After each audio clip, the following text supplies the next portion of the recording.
Eddie Van Halen grew up listening to the British rock bands and guitarists that emerged in the 60s. This is what he said.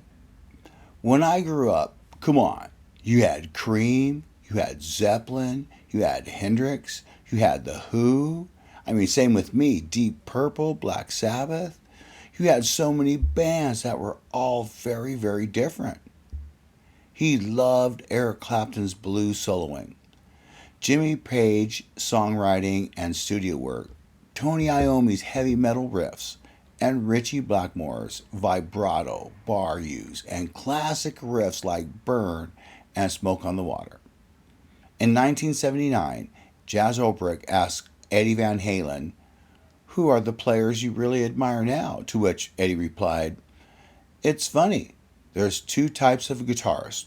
Like Blackmore, I used to hate because I met him once at the Rainbow with John Bonham and we were just playing clubs. I grew up on him too. And I ran over and I said hello. And they just looked at me and said, 'Who are you? Get out of here, punk.' And it pissed me off. And to this day, I remember that. Well, let's take a closer look at what actually happened. Well, in the 70s, Eddie Van Halen loved Deep Purple and idolized Ritchie Blackmore. Van Halen covered Deep Purple and Rainbow songs and performed them during their club days in Los Angeles from 75 to 77.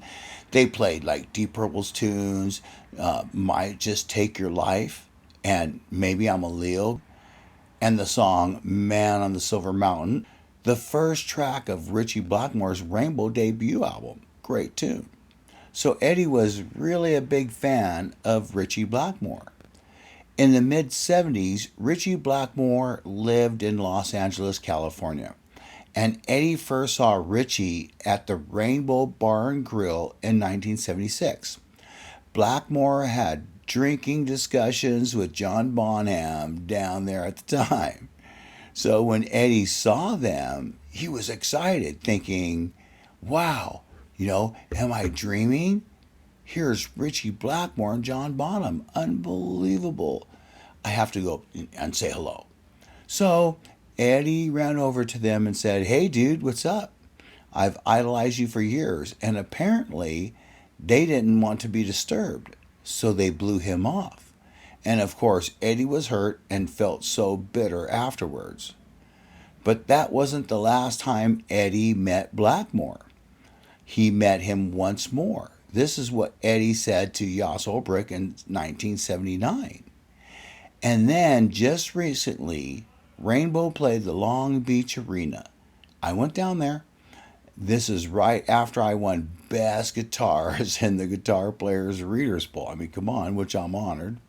Makes me feel good.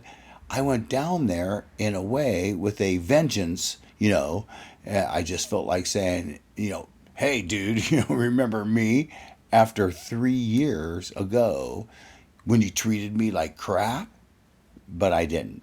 I just said hello, and he knew me, I guess, just through records and radio, and he complimented me. But what actually happened? Is it true what Eddie told Jaws? Rainbow keyboard player Don Airey was there, and this is what he revealed. Rainbow played the gig at Long Beach Arena in 1979. Don Airey invited his good buddy Gary Moore backstage after the gig. Actually, when Gary Moore moved to Los Angeles in 1979, he befriended Eddie Van Halen and they used to hang out together. Gary Moore brought Eddie with him, who wanted to meet Blackmore.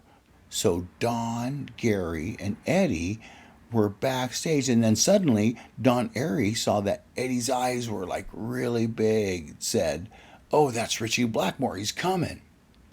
So Don called Ritchie and said, "Hey, Ritchie, I want to introduce you to some people. This is Gary Moore and this is Eddie Van Halen." But Ritchie just stormed off. Eddie was shocked. He asked, "What did I say?" And Don replied, "Oh, don't worry about that. Everything's all right." Don said that Ritchie thought he was setting him up to make fun of him or something. So, according to Don Airy, Ritchie didn't even say hello, and he never complimented Eddie. He just stormed off with a disaster.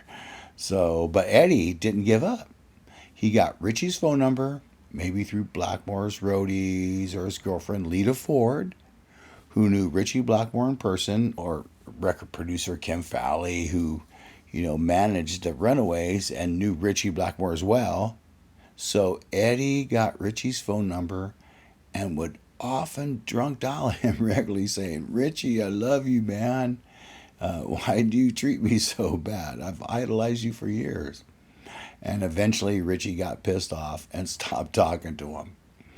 Years later, Ritchie Blackmore mentioned Eddie Van Halen many times in the interview,